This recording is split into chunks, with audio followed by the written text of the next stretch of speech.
We interrupt your regular scheduled programming to bring you some breaking news. Right now, Bullitt County leaders are holding a news conference to provide the latest update on the flash flood warning and the imminent Cypress Dam break. Let's go ahead and listen in. This week in Bullitt County, they don't. We have seen catastrophic conditions and damage here in this community over the last couple of days with rain from Tropical Storm Debbie. I want to introduce the folks that are going to be speaking to you here in order. Bullitt County Commission Chairman Roy Thompson is immediately behind me to my left.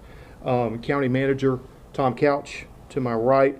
Corey Kemp is the Emergency Management Agency Director here for Bullitt County to my right. Sheriff Noel Brown to my left. Captain Chris Rodewalt from Georgia State Patrol, Troop F Commander to the far left, and Mark Sexton is the Deputy Director of GEMA, and he will be speaking to far right over here. We're going to ask those folks to come up in order, make some statements, then we'll make folks available for questions moving forward. We want to let the public know what is going on in sort of a fluid, dynamic situation here in this community as we're trying to keep things updated, let them know what's going on. We're going to start off things with Commission Chairman Roy Thompson.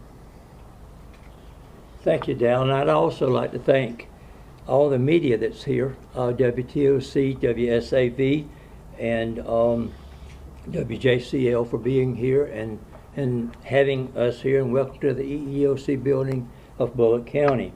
I would also like to say this is an unprecedented event. We've never been here and had to do anything like this before, as far as this catastrophic storm that we have had. We're going to continue our rescue operations. We've been faced with a lot of things we've never been faced before. That's evacuating homes in the middle of the night. I apologize for the CAP. My power went off this morning at 12:04 and came back on around lunchtime today. So I decided to wear a cap to this event. I also would like to thank a few churches and businesses. If y'all do not mind, if you would bear with me, Pittman Park Church does have a shelter in place, and they have room for 50, and I think there's roughly 27 there. First Presbyterian Church is the secondary shelter that will be in place. Fostering Bullitt, Feed the Borough, Southbridge Church, Three Tree Coffee, Statesboro First Methodist, Compassion Church, and all of these up to this point, and I know there's going to be many, many, many more. Most of all, I would like to thank the ones here that are doing the planning, but the ones I really want to thank are those that's out there with the boots on the ground.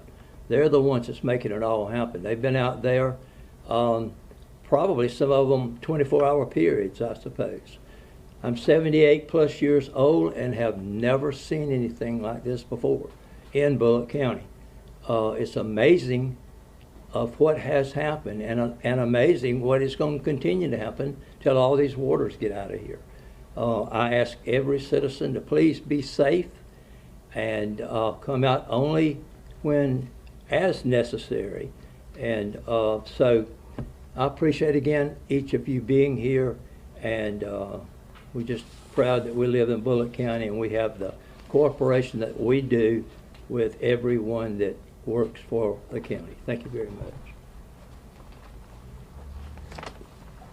Thank you, Mr. Chairman. Last night when we left the EOC here, we thought we were beginning to be in recovery mode, but as we came into the night and as we woke up in the morning, we discovered that we still remain in response mode, and it looks like it may be that way for a few more days. We're hoping the rain's going to begin to recede, but in the meantime, the heavy rainfall and flooding that we've received, especially on the south side of the county, has been very damaging to our roads, bridges, and drainage infrastructure. But it's not the south side alone. Virtually all the county is affected, but we have some dam and pond breaches occurring more so on the south side. We just have a lot of turbidity in the waterways right now. And despite the fact that we have, to my knowledge, no fatalities yet or widespread power outages. There was a screen up there that showed very few a minute ago. But I think our roads and bridges infrastructure is going to be the elephant in the room after all of the rescue responses are finished. And we're still at risk of further damage. The rain, again, has caused multiple breaches. In fact, we have local and state officials flying in a helicopter right now, still yet, surveying from the air what's going on. So these reports are going to keep coming in. I've seen a picture where I-16 is nearly overflowing. And even though my discussion is going to be more in line about transportation and road infrastructure, I have had contact with the Georgia Department of Transportation. Unfortunately, because they've got a lot of boots on the ground right now, they weren't able to have a representative to come here and speak at this conference. But I can assure you those boots are on the ground, and they're working on response just like our local folks are. And we have a lot of other state partners here from today, from GEMA, again, the State Patrol. We know folks from DNR and Forestry are out there. So we're very appreciative of our state partners. And we've gotten calls from our federal partners too to see how they can help. And then our volunteers through VOAD and other means, we really have a lot of people working on this. Now, the rain that's being forecasted, even though it's receding, the root systems in the trees are very shallow. We could still have debris falling in the road. Again, I've said earlier, we've been lucky with that, but there still could be some blockages that occur. Many paved roads are closed. Virtually all dirt roads are impassable. And we always remind people of this, but we have the most dirt roads of any county in Georgia. But what we don't often tell people is that we have the most number, or the most mileage of local paved roads as far as a rural or semi-rural county in Georgia is concerned. We have more local paved roads than a lot of metro counties have. So we have to be conscious of that as well. And restoring the infrastructure is going to be time consuming because of the size of the extensive road system. So decisions have to be made on accurate data, but we are going to take the following steps to try to restore the road infrastructure just as soon as we possibly can. We've already initiated damage assessments for all roads with the aim to complete them next week. And assessments for bridges and other major culverts are going to take a little bit longer because inspections are typically required by the state, but it's my understanding, again, the DOT has boots on the ground with bridge experts who are coming out. We have a lot of bridges in Bullitt County, just like we have dirt road mileage. And what we intend to do is we're going to triage our road infrastructure restoration efforts. And all resources are going to be dedicated to the recovery endeavor once we're through with response. We've set up some project recovery milestones, but then yet they'll still be determined by the assessments. We are coordinating with schools, courts, and other institutions to address closures and reopenings. You may have heard in the media that Bullitt County schools, public schools, K-12, will be closed through the end of the week, possibly in the next week. They're going to evaluate that over the weekend in concert with Public Safety and the Sheriff's Department. And we still collaborate with municipalities and businesses to manage the logistics of response and recovery. And we expect there's going to be transportation delays, detours, and other kinds of project interruptions as we try to respond and recover. We're working on establishing an interactive mapping tool that we can put it on social media and other media where we can keep the public informed of what's going on. We're collaborating again with our regional, state, and federal partners, whether it's financial, technical, or in-kind assistance. We've reallocated $1 million in T-SPLOST money for critical rapid response projects, but also to provide us with either support personnel, vendors, or contractors, because when when it does dry off and it's time to regrade the dirt roads, I don't think our county road department is going to be able to handle it all at once, so we'll in all likelihood be seeking help from others. We've also implemented our emergency purchasing policies to provide flexibility for public works and public safety divisions, not only to address road and bridge infrastructure, but other response and recovery issues. And finally, while it isn't always sexy, but we have to keep the solid waste and the garbage moving out of the community. That's a public health effort. Currently, we don't see any interruptions with getting waste to our transfer station here in Statesboro or getting it disposed of at a nearby landfill in Chatham County. So going forward, I think everybody has to be geared up to know that this is going to be a longer process.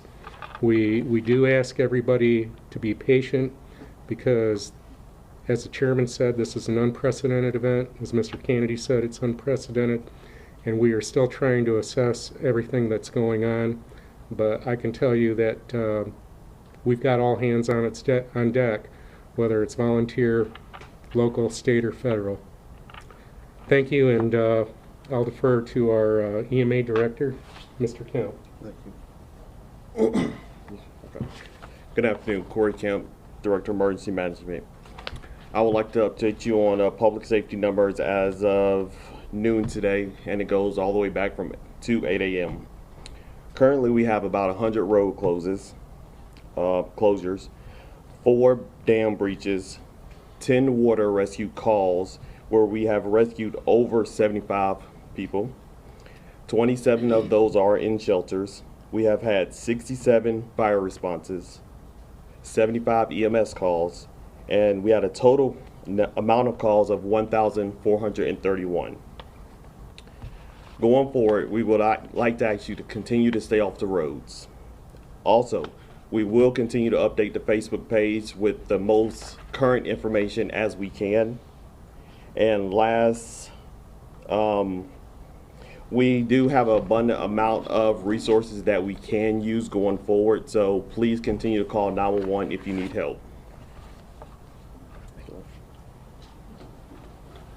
Again, y'all been told we thank y'all for coming today and getting the update from us here in Bullitt County. As always, I tell the citizens that we love them. I do love them, but I need them to love us back right now. I'm not talking just the sheriff's office, all the men and women in our office, boots on the ground, but also our fire, our ambulance services, our 911 systems, all first responders out there, our public works, who also is on the scene or right along with us. First responders are taking care of what the needs are in this county. Folks, what I'm seeing right now that disturbs me as we're still dealing with bad situations with high water and undefined depths on how deep it may be, is we have our citizens, whether they are here local or people passing through that may be working or delivering stuff by way of commercial or here working, driving through barricades. I'm not going to tolerate that. Number one, that warning is there for a reason. There's a hazard. I've said it. I talked to the media yesterday. I talked to them, I think, twice already about this. I don't know what I'm going to be able to do to get it through to you. The sign is not there for beautification. The sign is there for a warning not to use that road. When we take them up, it may be safe. If it's still there and the water has receded, folks, there might be still a washout place that you might run your vehicle right off in. I'm just asking, please follow directions. We've got a lot of hard-working people that's tired, that's been out there from several agencies, all different levels. I think we've, again, reached out to federal agencies, state agencies. Some will be speaking to you in a few moments about different things, having to do with concerns about your personal residences, insurance stuff, all that. That is not a responsibility of the sheriff's office, but it's a responsibility of the sheriff to make sure he gets those type of people in the area to talk with you about that. Working along with our emergency management director, Corey Kemp, we've had that happen. We've got them in the area, and as the days go on, that will get better to be able to talk to y'all and maybe free up some questions on your mind with answers, because people want answers during times like this. But as your sheriff, once again, I ask you the most important thing is if you have no reason to be out on the roads, please don't get out and hamper people who are trying to get out and assess damage. and see if we can open a roadway back up. I'm going to turn the podium over to Captain Chris Rowalk, the State Patrol, dear friend of mine that I grew up and raised through the ranks with, and I feel like he's got a message too to send about our state routes. Again, work with us, folks, and we'll get through this in time. Thank you, and we love you. Good afternoon, everybody. Like the sheriff said, I'm Chris Rowald. I'm the Troop F commander with the Georgia State Patrol. We handle everything east of Bibb County all the way down to I-95. So we got a large area that's been affected by this weather event. And like the sheriff said, one of the things that makes me very proud is to be able to stand shoulder to shoulder and have a very, very good working relationship with our state, local, and federal partners. The communication is great. Everybody's willing to help each other, jump out there, get knee deep in the mud with each other to make sure everybody's safe. Georgia Department of Public Safety is just that. We're out there for the public safety. My troopers are out there working nonstop, 24/7 to make sure that the highways are safe. One of the things we'll ask you to do is if you see something that we haven't found yet, call it in, post it on social media. We're trying to keep a comprehensive list of the hazards so that we can pass them along, because our office is inundated with calls from the public wanting to know if this road's open, if that road's open. So help us with that if you can. Pass it along if you see a tree down or water over the road or anything like that, so we can get that out the best we can. And once again, just to keep everybody safe. One more thing I'd like to pass along is, as I heard it mentioned earlier, the ground's saturated, folks. The ground's wet, and we have a lot of trees along the roads that's in peril of falling. And I'm going to tell you, I did not realize how invisible they are until I run up on a few back during Hurricane Matthew. A downed tree after dark is virtually impossible to see.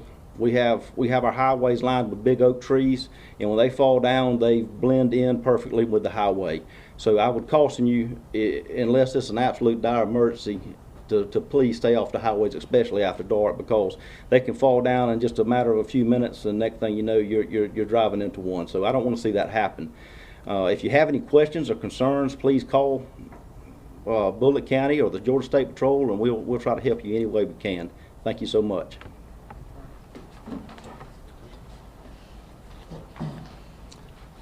Good afternoon. My name is Mark Sexton. I'm one of the deputy directors at the Georgia Emergency Management and Homeland Security Agency. I appreciate the opportunity to join the team here this afternoon to present some information. The state's been actively engaged in our preparation and response activities, basically beginning back this past Saturday. We have numerous state resources on the ground. We've got approximately 250 National Guard soldiers who have been activated and down here in the area working some missions. They primarily work so far in support of the Georgia Department of Transportation with some signage and some barrier materials. We've had aviation support from multiple state agencies, flying several missions for the reconnaissance, trying to get an assessment of the actual situation with the different rivers here in the local area. We're tracking approximately 9 dams across the southeastern region here that have issues. We've only had one actual complete failure on one, and that was up in Screven County, and unfortunately the water from that's kind of showing up down here as we go through the day today. We've got one of the teams that we've specifically got on hand. We've got an incident management team from different communities around the state that's headquartered over here at the Technical College. They are in charge of all the water response resources from the state. And I'd like to thank all the other localities that have sent their personnel over here to be a part of that response. So you've got folks from all across the state, specifically Columbus and Perry, have some of their teams out here with their water rescue folks. Under the governor's guidance, we're here to get you as many resources as you need. We are actively monitoring still up the State Operations Center from resource requests across the entire southeastern region here of the state. Things are looking pretty good, actually, further east you go. I was able to be in Savannah yesterday, and things, I don't know what they did with 10 inches of rain yesterday, but it went pretty quickly over there, so things are looking good. Obviously, the water that's still coming down, or has come down, is going to flow down through all the river systems. So that's our highest concern now, is just continued flooding as those waters make their way to the coast. But we stand ready to combine with the state and federal resources. We have Federal Emergency Management Agency representatives at our State Operations Center, already in direct coordination with us, ready to push federal resources our way as needed. And we look forward to getting the actual assessments done and making sure we finalize some of the administrative paperwork to ensure that the federal funding will be able to come in and support all the recovery operations as we move forward. But we're here on the ground with you and your local team, and we're here to support you. So thank you for your time. I want to open this up now for questions from any of the folks that are here in the local media.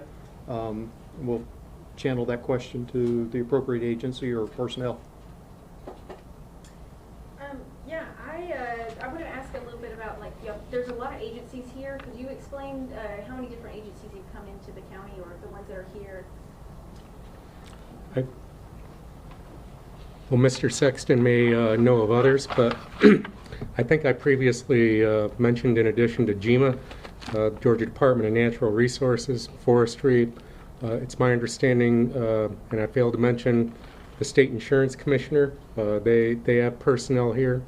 If there are others that we didn't know about or we missed, and I also, we'll come back and let you know, but I also failed to mention the local help we were getting from Columbus, Perry, and I believe I've seen some people here from Effingham County as well. So we are very humbled and ennobled that we're getting various types of assistance. But again, like when we woke up this morning, we didn't realize it was quite so bad, and it is bad. But that's why we appreciate all the help. I have a question when it comes to the dams. I know that one broke in Screven County, and there's 9, you say now, that are threatened. If those break, what should people prepare for? What should people that live in that area be thinking about doing in case one of those dams does break?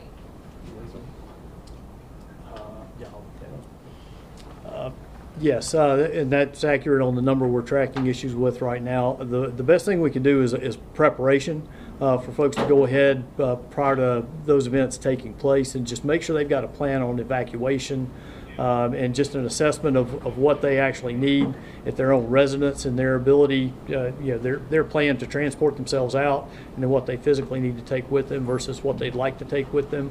But yeah, the time for that planning is almost over with in some of these cases. So if they're not already ready to move, they need to, it's an individual preparation thing that families should be looking at this point.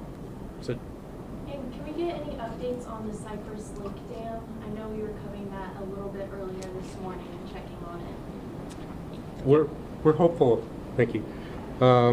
We're hopeful that the folks who are up in the air, when they can finally get back on the ground, well, we can tell it's raining already, what luck, but if they can get back on the ground and we can get a report, I feel like we can follow up and get you the information you need on Cypress Lake. But it isn't pretty. Whenever people are saying things like catastrophic amount of rain, and they're telling you guys that, was the county expecting this much rain?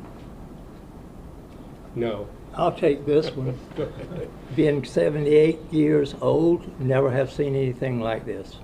You know, mostly probably, somebody correct me, 3-4 inches, 5 inches sometimes, but not to the amount that we've got. While I'm answering this, can I correct a problem? It's not a problem, it's an overlooked somebody. I overlooked Dwayne Grice a few minutes ago with Grice Connect, and then Al Hackle has come in with Statesboro Herald. I thank y'all for the work that you do. Now, I wanted to add to that question. I know we didn't expect this much rain, but was the county prepared enough adequately for this much rain?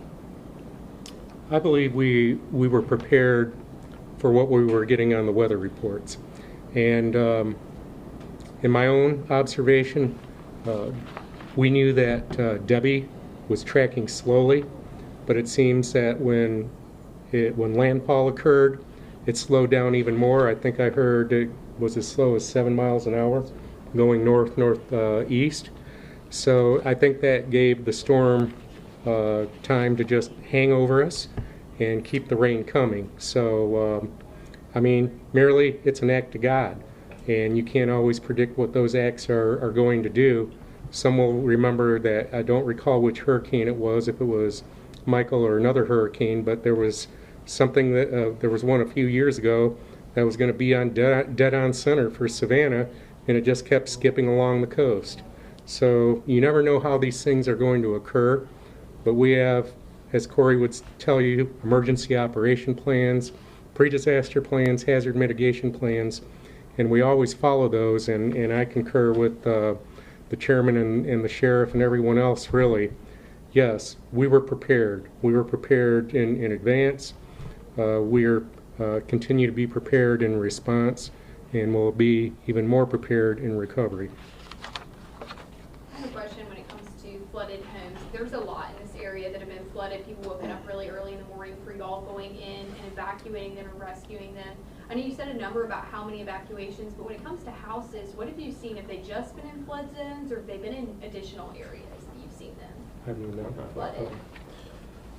Most of the houses that we've seen, they have been in flood zones. Some of them are just outside the flood zone, but then if you look at the houses that are down the road, it's from a dam that was in a different county that flooded, that brought the water. It's typically not in a flood zone, so it's a mixture of them.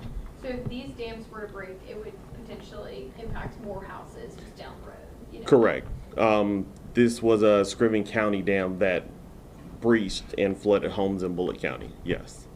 And which dam was that? And you said there have been 4 perhaps smaller ones in Bullitt County dam breaches, right? Which are Correct. I'll let what's the Scriven County dam? You know the name? We'll get to the Scriven County dam, but for Bullitt County, it was Bowen Pond, Oglesby, Lake Collins on the soft side, and the last one was Simmons Mill Pond Dam. Yeah. For the people that have been displaced, I know we have shelters set up for those people. What's the long-term plan for those people? You want to address that? Dwayne, you've been on the phone with some folks. We were working with Cedric. I'm Dwayne Grice with Bullitt Boad, the hat I'm wearing today. We're working with Cedric actually in Savannah. Cedric is a long-term recovery organization out of Savannah. What we've done in the past with them is we've set up a local fund like they'll be doing in Chatham County. We'll do the same thing, and we'll be working with, relying on GEMA and the state agencies to help us vet that through the long-term recovery. So we're actually making requests for evaluation for MUC kits and for those type things now. A lot of the homes that we're in, they will be totaled. And so that's a huge issue and a huge concern. It's an excellent question, and it's one we don't have an excellent answer for, but we're certainly working to put a plan in place for that. So you said that one part of I-16 is close to potentially being overflowed.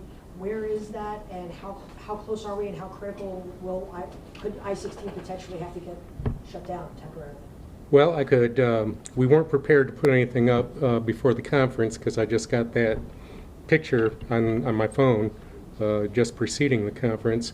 But the water level is very high along the I-16 roadway. It's basically in the ditches. It's what I think we call it the sinkhole road area. Skater Bowl overpass. Yes. Y'all familiar with that? It's one down 301 side, correct? Yeah, it's not very far away from our industrial park on 301, but yes, if there was more water flow, it could wash over the road. GDOT is aware of it, and we're also getting reports of other, not so many state roads, but local roads where we're getting more washout reports. And if something does happen at I-16, we had a conversation before the conference. Without DOT here, it's hard to say. But if I-16 were shut down, we're not sure how traffic would be rerouted. And if it's rerouted up through Statesboro, that could be significant, or down through Claxton and 280, it could be significant. And again, when you hear the rain on the rooftop, we don't know what's going to happen, but we're monitoring the situation very closely. Y'all mentioned expecting some more damage to come. Is that kind of like the dams and more of the same kind of flooding and over roads and that kind of thing? As we can hear, we get more rain right now as we speak. By the grace of God, I'd ask everybody to pray. If you hadn't, you get on your knees and start praying without ceasing. We need a little relief, but we also need Him to guide us to be to deal with what we're going to be handed. I want to touch on something y'all said earlier. You asked about how we ended up where we're at today. As a young boy, I remember a lot of historical stuff in this county, and that would be Oglesby's Mill Pond, Collins Lake spillways, all of what you call the Upper Lots Creek corridor down to Lower Lots Creek. That is a historical valued river reservoir, and it is now basically gone. It started with Oglesby's Pond, flowing through Collins Lake, right on through Metropolitan Highway at Upper Lots Creek Church, right on down to Kelvin Pond Road, and that pond, right on into Cypress Lake is dealing with it right now, and as far as I know, still handling it. Has not given way yet, but it is going over the road in that area. I feel like I've answered that question. We got the rain, but we've got old stuff that was worn out and tired, and it was just time for it to give way. They did the best they could. Those people that are in charge of those gates to lift them, but when they can only handle so much, it has to go somewhere, folks. And that's where we're at right now. We just had a lot of rain that didn't stay in certain places, so it went on downstream to other places to cause problems. And not one person's fault. It's just something we'll have to deal with, and we'll all work together to get through it.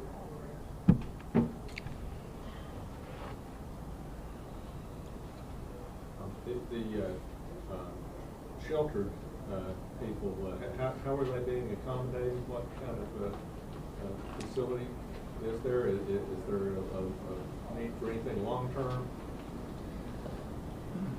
We, again, Dwayne Grice with Bullitt County VOAD. VOAD is a voluntary organization. VOAD stands for Voluntary Organizations Activating Disaster. We're a non-paid, non-asset organization. I'm not an employee of the county. I'm just a volunteer. I want to clarify that. We were activated at 2 a.m. this morning when we got the call from Emergency Operations Center. We were working cohort with the EMA and Public Safety Director to activate the shelter. Our shelter was Pittman Park Church that we had pre-planned. As Chairman Thompson said, we had Pittman Park Church and we had First Presbyterian. That's our secondary shelter. We brought in cots. Initially, we brought in about 10 cots. We learned very quickly that wasn't going to be enough, so Director Kemp made a request through the Web EOC for further assistance. Organizations like Red Cross, Salvation Army now have responded. Red Cross has two shelter representatives on the ground. We have representatives from the Department of DPH here at the shelter that's helping us through it. But this is kind of an unprecedented thing for us. The only time we've had anything like this that we've sheltered this number of people was Matthew, as you recall, and that was a very short storm, just a couple of nights. They're predicting, as you've heard today, the river not to crest until Saturday. So we've got a long-term situation here. We have the capacity for 50. And we are providing them basic essentials. All right, you have been listening in to Bullitt County's response to Tropical Storm Debbie. We've learned a lot throughout this press conference, including the fact that there have been 100 road closures in the county, 4 dam breaches. So they're still discussing what's happening there in that county right now. And we are going to stay with that press conference until the end and go right into our 4 o'clock newscast. We will be right back. DPH will be involved in that as well. And we'll just be evaluating on a case-by-case basis. Quite honestly, as I said earlier, a lot of their homes are not going to be able to be returned to. So, and it's a large number of homes from what we're seeing. And if one of these larger dams breaks, like Cypress Lake, that's a real paradigm shift for us and for this community. As the sheriff said, prayer is certainly something we need right now, Al, because we have plans in place, but this is unprecedented, and it would be the closest thing to this, Al, would be Little Lots Creek fire, where we had 12 families displaced, and that was a long-term recovery effort for them. And the community came together. We raised a lot of money. We were able to put most of them in hotels. We're struggling with hotels right now because, as you all know, Georgia Southern Move-In Weekend is this weekend. So starting tomorrow night, there are no hotels in Statesboro available. So that also has created us some pressure and some problems. So we have people we know are in hotels currently that have been reaching out to us today that do not have hotel access or family access. So we think that's probably going to raise the numbers in the shelters. But it is a bare bones shelter. You're welcome to come look at it. I invite all of you by at Pittman Park Church to see the operation. Did I answer your question? Yes. Okay. Thank you. Any further? Anything further from anybody? I want to thank y'all for joining. I want to thank the folks that are joining us from home. I want to thank the media folks that are here helping spread this message. This is a long-term operation. This is going to be a marathon, not a sprint. And so we are already heavily involved and will continue to do so. Lots of county crews, public works, public safety have been working around the clock. A big thank you to all of those folks that have put themselves out during this storm, put themselves in jeopardy, trying to help their neighbors, and we will continue to do so, and we'll continue to update the public as much as we can with information in a timely manner. Well, thank you all for being here.